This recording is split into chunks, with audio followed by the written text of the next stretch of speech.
I'm Ramon Arancibia.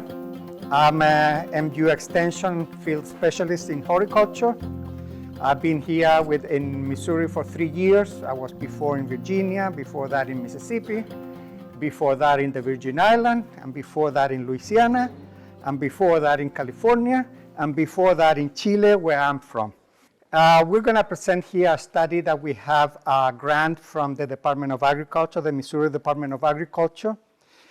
It's focused to promote, in this case, horticulture for the farmers to improve their sustainability. But it's also welcome for homeowners if they want to grow something like this. The concepts are the same. It's just in large, medium, or small size. Yeah. But essentially, we're trying to show that using what we call protected production system can extend the season, whether in the spring or in the fall. In this case, we're going to talk about spring extension, so we're going to plant early. And the focus of this main project was, can we grow to harvest for the 4th of July here in Missouri? If we can harvest before the 4th of July, you have a market there. There's a market window that is important for Missouri. Otherwise, they keep bringing watermelon from Mexico, from southern states, and we lose that income locally in Missouri. So that's the purpose of this project. Other people that were working with us, we have a group here. I'm Ramon Arancibia, as I mentioned. Kathy Metchen is you met her back in the back there with the list of registration. Johnny Harper, where is she? Back there too. We're all from Extension. Then we have Cheryl Recker, Barry Etchenbrenner here at HARC, and the whole crew at HARC. Your name? Cliff. Who else? Mark. And other people that work here at HARC helping us in this project. And if it's not raining hard, we can walk back there later on to see. But we have some pictures here that you can see more closely too. So essentially, that's what we're doing, trying to promote this. You see if we can get watermelon grown in Missouri for the 4th of July market. This project is in a collaboration with the Missouri Vegetable Growers Association. I would, if you're not a member, find out about it and see what they can provide to you as a farmer or even as a home gardener. If it's beneficial for you, you can become a member. Protected production systems, as I mentioned before, are being developed to extend the production season for many crops. In this particular, we're going to talk about watermelon, but it's used in many crops. And you know, many of you already probably using high tunnels as well as low tunnels, but that include plastic mulches too. Plastic mulches warm the soil, so it makes the soil warm for you to plant early in the season, and the plant can grow. But then you use the low tunnels to protect from other environmental issues. And I'm going to ask you what other environmental issues, the same as the high tunnel, what other environmental parameters or other environmental factors do the low tunnel or the high tunnels protect you? Protect against cold temperature, because we talk about temperature, it protects against cold and increases the temperature. Solar radiation and wind. Who said that? All right, wind. Exactly, and hailstorm. Now, one of the things that we published a few papers about this, those two factors, temperature, relative humidity, wind, and solar radiation, are the main factors that affect evapotranspiration. A lot of us think that putting the plants on the low tunnels or high tunnels, you want to open it in the day because it gets too hot. It may get really, really hot.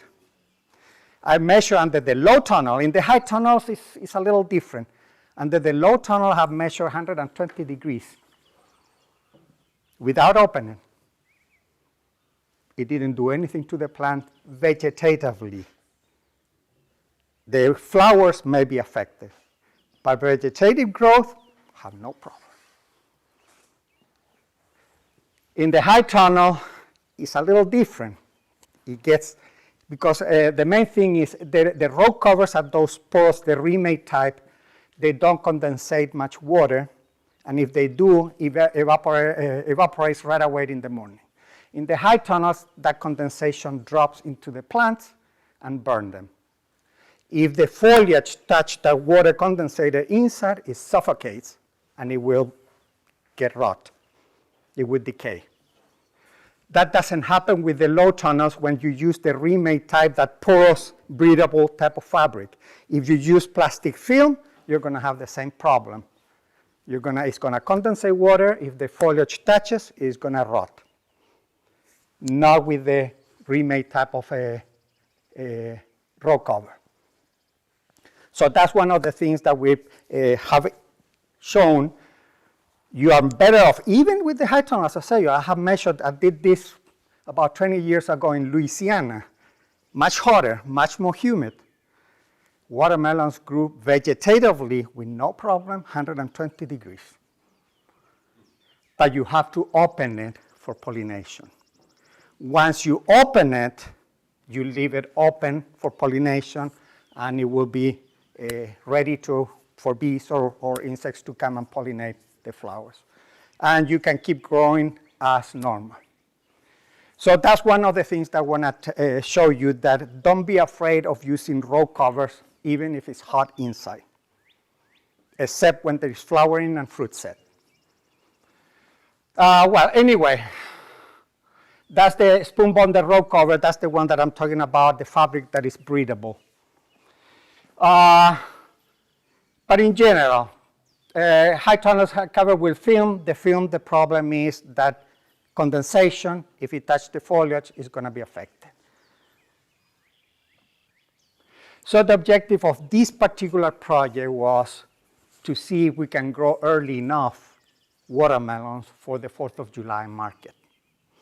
For that, we have to use essentially protected production system early in the season, even if you expect a freeze. The protected system is supposed to protect against freezes. Light freezes, I would say. If you put it in January, it's not going to protect you. Yeah, light freezes. Yeah, depending in the high tunnel, you have a high volume of air, so there is more protection. But if you think that it's going to be too cold, you can still put the low tunnel inside, and it's going to give you extra protection. The remade, the fabric, you can find it at different thicknesses. The thicker the fabric of the road cover, the more protection against cold temperature. Now, all this thinking that you have a good plastic mulch there, because the plastic mulch is going to warm the soil and it's going to keep that warmth in there. There are different types of plastic mulch. Normally, we use black plastic mulch to warm the soil. However, you have to understand how that plastic mulch color. Nowadays, there are different types of plastic mulch. Some of they're called wavelength selective. Wavelength is the type of solar radiation. The different colors have different wavelengths. So the blue is a different wavelength than the yellow, than the red, etc. So there are plastic mulches with different colors that have wavelength selective. If it's black plastic mulch, the solar radiation hits the plastic. If the plastic is in good contact with the soil, it will transfer the energy. If the plastic is loose, the transfer is inefficient. And by mean, the soil is going to be underwarm, and it's not going to be warm enough as it could. The newer type that are wavelength selective have the two properties. Let's say the opposite to the black plastic would be the clear plastic. The clear plastic the plastic does not absorb solar energy, it passes through. So the solar energy or solar radiation hits the soil and warm it up directly. That's the difference with this black and the clear. The black hits the black plastic, and from the black plastic transfer the heat to the soil, if there is good contact. The clear, you don't need good contact because it passes through and hits the soil directly. These wavelength selective have both mechanisms. Some of the solar radiation hit the plastic and transfer by good contact. But the other solar radiation that the plastic does not absorb pass through and hit the soil directly. And it warms, the warmth is, warming capacity is much more efficient than the black. That is important in this early production system. In here we use black, but in other places have used the green, IRT. IRT means infrared transmittance. But there are other PST. The availability of plastics, there are many. You will have to find out what is the best. But in general, those wavelength selective are more efficient in warming the soil than the black plastic. They're more expensive, but they're more efficient. Anyway, that's important when you do protected agriculture, the mulch. Then the cover, what we're gonna see. In this particular case, we're using, see there with a farmer have the green one, that's IRT green. In here, last year we used black, and this year we use black. Important for the black to be in good contact with the soil, etc. And what we've done last year, these are pictures from last year, and you see in this case with treated here, this side here is from here, the high tunnel. This is what we call caterpillar type of high tunnel because you can move it and set it up every year. The more standard high tunnels are practically fixed. It's too problematic to move them. So we like this one in that sense. The same with the low tunnels. In that case, you set them up every year so you can move them. And when you can move them, you can rotate your soil with different crops so you won't grow the same crop in the same place every year. But anyway, that's what we're doing.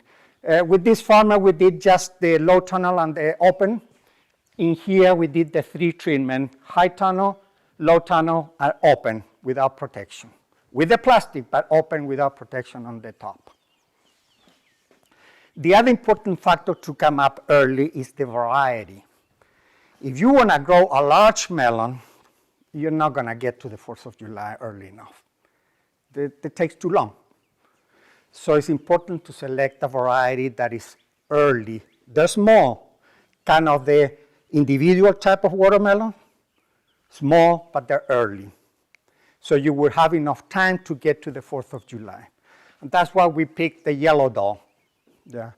In this case, you can try with other early varieties. In this case, for the purpose of the study, we picked this particular variety, but you can try with other varieties that are early enough. So timeline, here I put you might not be able, but it's in the print there. And those that didn't get the print, you might, Cheryl is gonna print some more for those that didn't get it so we can distribute it to all of you. But here we have on one side the timing last year, and this is what we're doing this year. And essentially the transplants were the first week of February, we're putting in the greenhouse for the transplant to grow. And come to the field, we had the goal to put them the first week of April. Last year, we couldn't do that because we expected a freeze, so we delayed it. And we planted after the freeze, the 23rd was last year. This year, we went ahead and planted the high tunnel, even we knew that there was coming a freeze. And you will see that the plants are much larger than what we had last year, because we were able to protect them. Yeah. We put a low tunnel inside the high tunnels too, more protection. So we did have freeze event. Actually, as I said, we planted the 22nd, 23rd on the, between here and the other farmer. And here we planted I think the 11th. Yeah. Still not early enough, but we planted much earlier than last year. The high tunnel, if it's cold, better keep it closed. If it's warm, you don't want it to get really, really hot. You can open it a little bit on the opposite side from the wind. You don't want the wind to blow it. Yeah. But you open it a little bit just to not let it get too hot. The low tunnel, if it's the road cover, you just leave it. You don't need to move it. It's breathable, it's gonna exchange air, it's gonna get hot. Don't worry, vegetative growth won't be affected. Then we remove the road cover when it's important to remove the road cover. I mentioned it already before. Anybody? Pollination. Yeah. Remember that the cucurbits, watermelon, melons, they need pollination, cross-pollination from one type of flower. They have two types of flower in general, female and male. So to set the fruit, the insects, the bees need to bring the pollen from the male to the female. If the insects are not able to get inside the tunnel, you won't get pollination. So once they start to appear, the female flower, the male flower appears way before the female flower. So you may see flowers inside the tunnel, but if it's not female, you don't need to open it yet. When you start to see female flowers, you need to remove the row cover to let the pollination occur. And then just keep watering, fertilizing until harvest. Last year, we missed the 4th of July by 1 week. Yeah, because we planted 2 weeks later. We hope this year we're gonna be on time. We already have melons in there, you're gonna see them. So hope this year we're gonna reach the goal. Other pictures from this are from last year, from here at Hark, that was the high tunnel, comparison to the open, comparison to the low tunnel. And you can see that there is some difference in growth. Here now you're gonna see even more difference in growth. This is this is this year. When did you take this picture? Monday? Cheryl? I think so, right? The pictures, didn't we uncover on Monday? Yes. Yeah, these were taken Monday. And there's a watermelon, and you can see it when we walk there. Of course, in the high tunnel is much larger plant in comparison to the low tunnel, in comparison to the open without protection. This is with the farmer in Henry County. The same, you can see the difference between without cover and with cover. There is a difference in growth, so we are more advanced.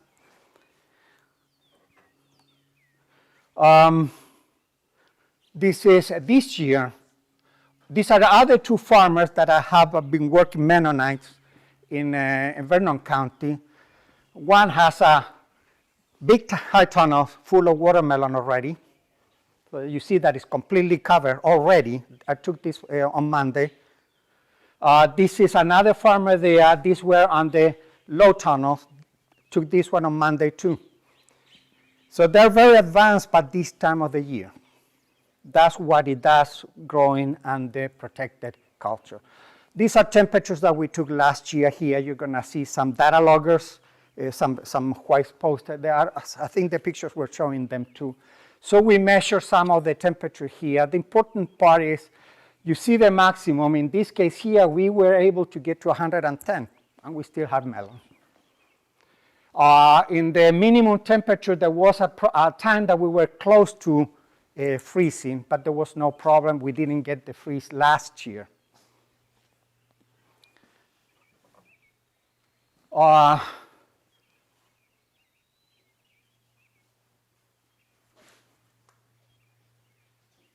This is soil temperature, not air temperature. These are soil temperatures, and the same thing. Soil temperatures are more homogeneous throughout the season than the air temperature. The air temperature fluctuates much more. Soil temperatures are a little more. They depend on the air temperature and solar radiation, but they're a little more even. But you can see some differences. Usually the high correspond to the high tunnel. The yellow one or orange one correspond to the low tunnel, and the open was much lower soil temperature than the other one. So we're looking, as I mentioned before, when it's time to open the tunnels, particularly if the high tunnel, you can keep it open so it won't get as hot, but it's critical during the flowering of the female flower so that it can get pollinated. And how to recognize that is, if you see here the two flowers, this one up front is the male flower, and the one in the back that has already a little fruit behind, that's the female flower. The male flower does not have that little growth behind the flower. And this is true with all cucurbits, melons, cantaloupes, and the pumpkins. All kind of cucurbits, kind of the same thing.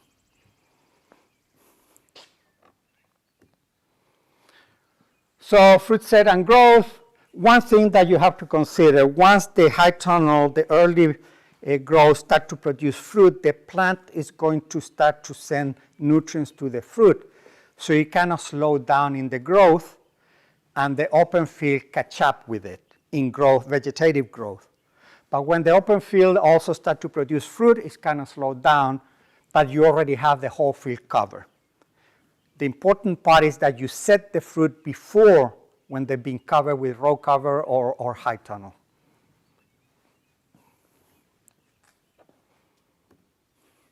And that's the yellow dawn.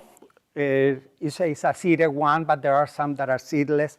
That's up to you which variety to pick. My recommendation is to pick an early variety, small, so you can reach the 4th of July if that is your objective.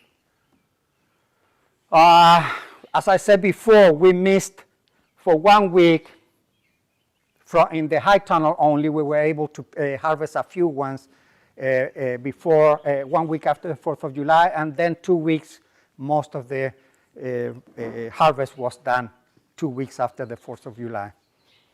We'll see this year how different is that. In terms of yield, one of the things that is important, the larger the plant at the time of fruit set is going to be able to sustain more fruit. And that is going to help. Marketable yield is the blue bars. In the high tunnel, it's much larger than the low tunnel, and it's much larger than the open field. We had a higher yield also when you grow under protected production system. These are separated by the pounds. Since there are small varieties, the medium size, the variety indicates that their average size is around 5-6 pounds. That's why we separated this between 5 and 7 and above 7 pounds per melon. Because the variety is small, you cannot expect 20 pounds. That's the standard for this variety.